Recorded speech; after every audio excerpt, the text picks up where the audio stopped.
وعباد الرحمن الذين يمشون على الأرض هونا وإذا خاطبهم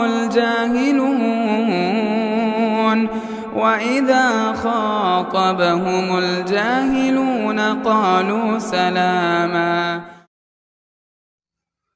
السلام علیکم ورحمۃ اللہ وبرکاتہ. الحمد للہ رب العالمین والصلاة والسلام علی سید الانبیاء والمرسلین اما بعد. اللہم صلی علی محمد وعلی آل محمد کما صلیت علی ابراہیم وعلی آل ابراہیم انک حمید مجید. اللہم بارک علی محمد وعلی آل محمد کما بارکت علی ابراہیم وعلی آل ابراہیم انک حمید مجید. محترم سامعین کرام، ہم لوگ صلح حدیبیہ کے بارے میں سن رہے تھے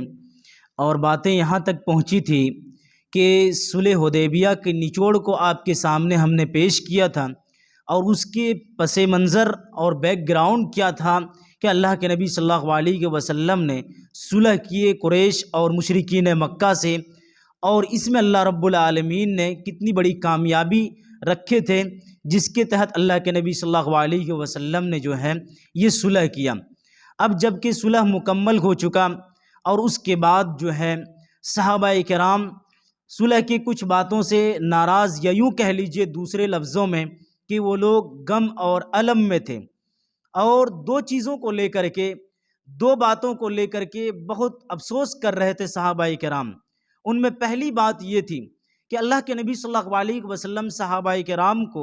اتنا دور تک جو بلا کر کے لائے تھے، وہ یہی بات کہہ کر کے لائے تھے کہ چلیے مدینہ سے ہم لوگ نکل رہے ہیں، یہاں بیت اللہ کے طواف کریں گے وہاں پر پہنچ کر کے. اسی ارادے سے نبی صلی اللہ علیہ وسلم نے صحابہ کرام کو لائے تھے اور خود بھی آئے تھے. اور دوسری بات یہ تھی کہ ہمیشہ سے نبی صلی اللہ علیہ وسلم جو ہے صحابہ کرام کو یہ بتا رہے تھے کہ لوگوں یہ دین حق ہے، یہ دین حق ہے، اور اللہ رب العالمین کا وعدہ ہے کہ اس دین کو اللہ تبارک و تعالی بلند کر کے رہے گا، تمام ادیان پر اس دین کو غالب کر کے رہے گا، اونچا کر کے رکھے گا. اب جب کہ صحابہ کرام ان دونوں بنیادی چیزوں کو جان رہے تھے تو صحابہ کرام کے دل میں یہی وسوسہ اور یہی باتیں چل رہی تھی کہ آخر ہم لوگوں نے دب کر کے صلح کیوں کر لیے، چند باتوں میں ہم لوگوں نے دب کر کے صلح کیوں کر لیے گئے. اس میں جو ہے صحابہ کرام میں سب سے پہلے جو ہے حضرت عمر رضی اللہ عنہ نبی صلی اللہ علیہ وسلم کے پاس آئے. اب جانتے ہیں کہ عمر رضی اللہ عنہ جو ہے ایسے تھے کہ جب وہ جاہلیت میں تھے تب بھی وہ کڑک تھے، اور جب وہ اسلام میں داخل ہوئے تب بھی وہ جلال ہوئے، تب بھی وہ جلال رہے. اسی لیے دین پر پکا اور سچا عمل کرنے والا جو صحابی رسول حضرت عمر فاروق رضی اللہ عنہ ہیں، وہ نبی صلی اللہ علیہ وسلم سے سوال و جواب کرنے تک پہنچ جاتے ہیں. کہتے ہیں اللہ کے رسول صلی اللہ علیہ وسلم ذرا بتلائیے کیا ہمارے مقتولین یعنی جو بھی قتل کیے جاتے ہیں وہ جنت میں نہیں جائیں گے، اور ان کے مقتولین جو بھی قتل کیے جاتے کیا جہنم میں نہیں جائیں گے؟ آپ صلی اللہ علیہ وسلم نے کہا کہ کیوں نہیں، وہ لوگ جائیں گے جہنم میں، اور جو مسلمان ہیں وہ جنت میں جائیں گے. پھر حضرت عمر رضی اللہ عنہ نے سوال کیا کہ اللہ کے رسول ذرا بتلائیے کیا ہم لوگ کا دین حق اور ان لوگوں کا دین باطل نہیں ہے؟ نبی صلی اللہ علیہ وسلم نے کہا کہ کیوں نہیں، ان کا دین باطل ہے، ہمارا دین حق ہے. پھر آپ صلی اللہ علیہ وسلم سے حضرت عمر رضی اللہ عنہ نے کہا کہ پھر دب کر کے ہم لوگوں نے صلح کیوں کیے؟ دوسری بات یہ ہے اس وقت نبی صلی اللہ علیہ وسلم نے یہ ارشاد فرمایا، اے خطاب کے بیٹے سن لو کہ اللہ تبارک و تعالیٰ کا میں رسول ہوں، اور ایک رسول ہونے کے ناطے اللہ رب العالمین کبھی مجھے رسوا نہیں کرے گا، یہ فیصلہ میں نے لیا ہے تو کبھی اللہ رب العالمین رسوا نہیں کرے گا. پھر حضرت عمر رضی اللہ عنہ کہتے ہیں کہ اللہ کے رسول ذرا یہ بتلائیے کہ ہم لوگ جو طواف کرنے کی نیت سے آئے تھے اور آپ نے کہا تھا کہ ہم لوگ طواف کریں گے، تو پھر ہم لوگ یہاں سے لوٹ کیوں رہے ہیں، طواف کیوں نہیں کر رہے ہیں، عمرہ کیوں نہیں کر رہے ہیں؟ اللہ کے نبی صلی اللہ علیہ وسلم نے کہا کہ اے عمر ذرا یہ بتلاؤ کہ ہم نے تم کو کہا تھا کہ طواف کریں گے، عمرہ کریں گے، لیکن اسی سال کا تو وعدہ نہیں کیے تھے. کہا کہ انشاءاللہ ہم لوگ طواف کریں گے اور ایک دن آئے گا کہ ہم لوگ حرم میں داخل ہوں گے. اس کے بعد عمر رضی اللہ عنہ کا غصہ ابھی ٹھنڈا نہیں ہوا، وہ حضرت عمر رضی اللہ عنہ حضرت ابو بکر صدیق کے پاس جاتے گئے اور یہی سوالات کرتے ان سے. حضرت ابو بکر صدیق رضی اللہ عنہ بھی ان کو یہی جواب دیتے گئے. اس کے بعد جو ہے اللہ کے نبی صلی اللہ علیہ وسلم پر ایک وحی نازل ہوتی ہے، اِنَّا فَتَحْنَا لَكَ فَتْحًا مُبِينًا. جب یہ آیت نازل ہوئی تو نبی صلی اللہ علیہ وسلم نے کہا کہ حضرت عمر کو بلا کر کے لاؤ، عمر کو بلا کر کے لاؤ۔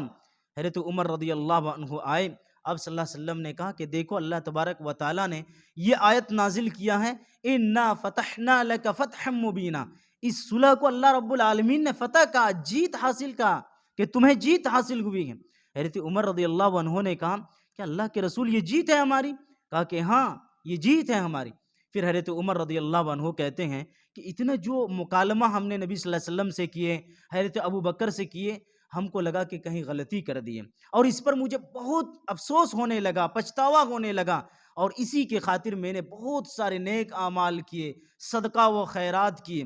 یاد رکھیے اللہ کے نبی صلی اللہ علیہ وسلم کی حدیث ہے کہ اگر کوئی گناہ ہو جائے، کوئی خطا ہو جائے، اس کے بعد آدمی کو چاہیے کہ کوئی نیک عمل کر لے، آدمی کو چاہیے کہ کوئی نیک عمل کر لے، وہ نیکی اس کے گناہ کو مٹا دیں گے۔ اسی کے تحت حضرت عمر رضی اللہ عنہ نے وہ تمام نیک اعمال کیے، اور اس کے بعد حضرت عمر رضی اللہ عنہ کہتے ہیں کہ پھر مجھے امید ہونے لگی کہ اب اللہ رب العالمین کی جانب سے میرے لیے بہتر ہے۔ اب اس کے بعد صحابہ کرام نبی صلی اللہ علیہ وسلم مدینہ اس صلح کے بعد واپس لوٹ جاتے ہیں۔ مدینہ جانے کے بعد آپ صلی اللہ علیہ وسلم لوٹ کر کے مدینہ میں رہتے ہیں۔ اسی درمیان میں جو مکہ میں مسلمان ہو رہے تھے، انہیں قریش مکہ کچھ تکلیف اور اذیتیں پہنچا رہے تھے۔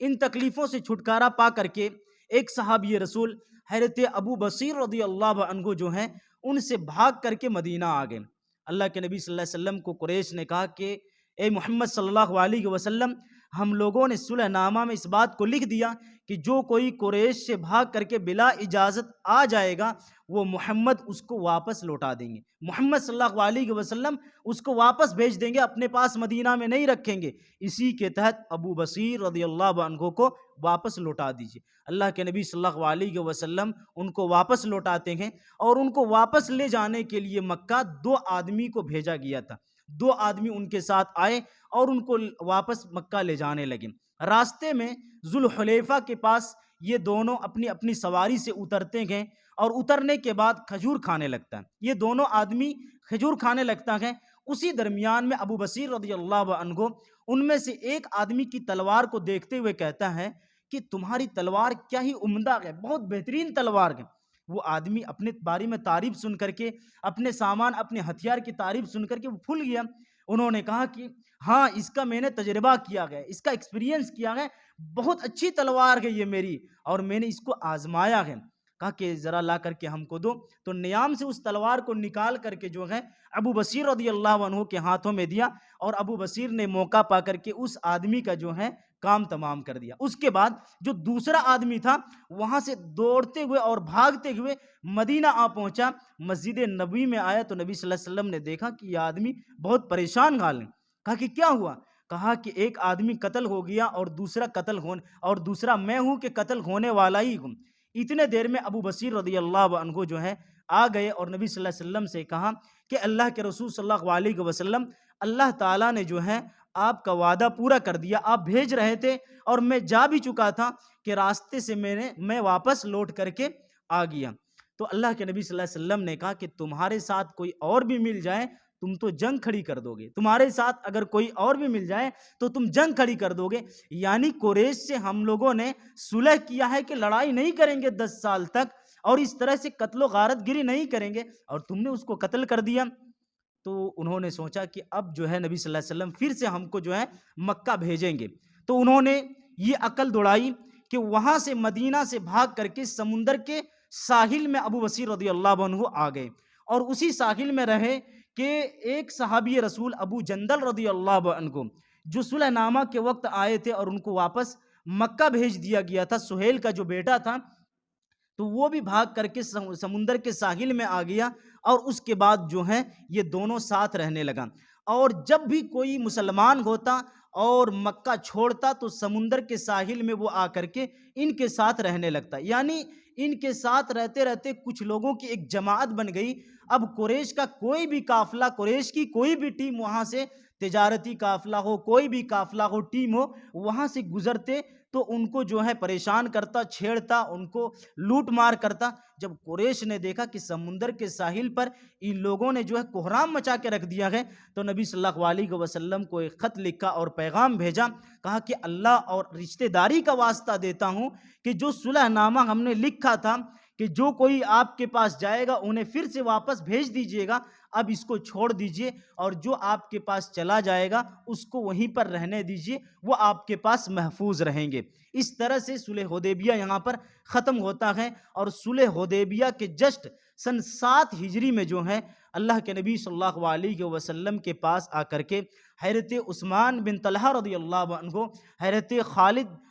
بن ولید رضی اللہ عنہ، یہ 3-4 صحابہ کرام آ کر کے اسلام قبول کرتے ہیں۔ اور جب یہ لوگ مدینہ آئے تو نبی صلی اللہ علیہ وسلم نے کہا کہ مکہ کے لوگوں نے اپنے جگر گوشوں کو ہمارے گود میں لا کر کے رکھ دیا، یعنی اتنے بڑے بڑے شہسوار اسلام قبول کر کے لے آئے مدینہ، یہ ایک بہت بڑی کامیابی ہے۔ اس طرح سے صلح حدیبیہ یہ ختم ہوتا ہے۔ اللہ رب العالمین سے دعا کرتے ہیں رب العالمین ہم تمام لوگوں کو دین کا کام کرنے کی توفیق نصیب فرمائیں۔ آمین۔ وآخر دعوانا الحمد للہ رب العالمین۔